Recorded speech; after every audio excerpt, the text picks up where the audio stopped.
a little fishing trip to the Bruno Sand Dunes, which is about an hour and 30 minutes from here. And it's a tiny little lake. You can only gain access to the lake by fishing from shore, float tube, or just a small fishing boat. So we took our small fishing boat, my oldest daughter, my next oldest son, and my next youngest daughter, the three of us and my cousin. So there's 5 of us in this little 14-foot boat. And we get to fishing, and we're just catching amazingly huge bluegills, having an amazing time. And in the boat, there's no room for a live well, so we have a fish sack laying over the edge of the boat, which is a metal sack that you put the fish in and you tie it to the boat. Well, through the course of the day, through fishing, I noticed my son had my pocket knife out, was kind of like playing with the rope that tied the fish sack to the boat. And I looked at him and I said, "You lose that fish sack, you're in trouble." So we're fishing and having a good time. And I catch a fish and I reach for the fish sack, gone. I looked at him and I said very quietly, I said, "Luke, what did you do? What did you do? I told you not to mess with that." I scolded him. I yelled at him.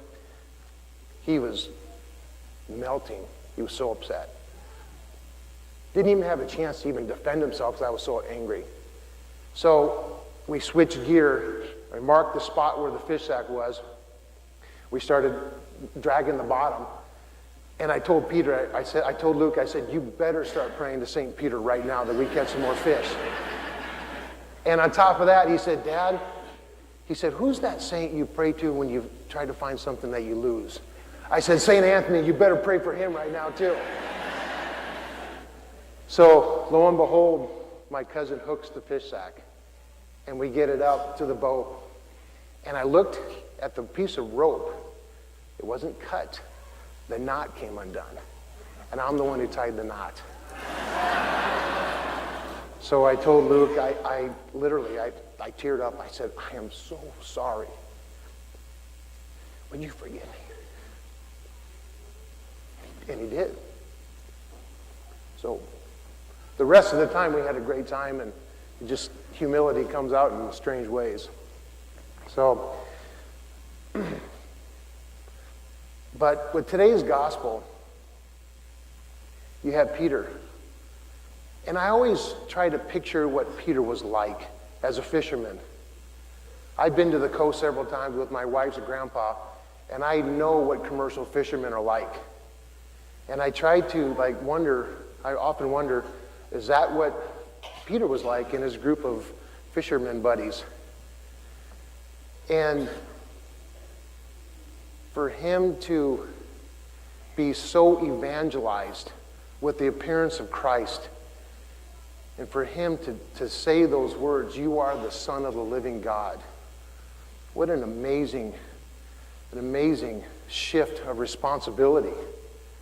I mean, just for a fisherman to go through that transformation, to have the keys to the kingdom of heaven, and to say the things that he said, that's kind of like Father Len becoming a truck driver and driving down the road and giving people their blessings and his high chair in the big truck seat.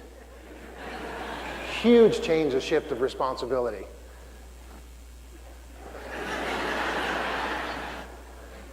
But seriously, what an amazing, if you can imagine that. And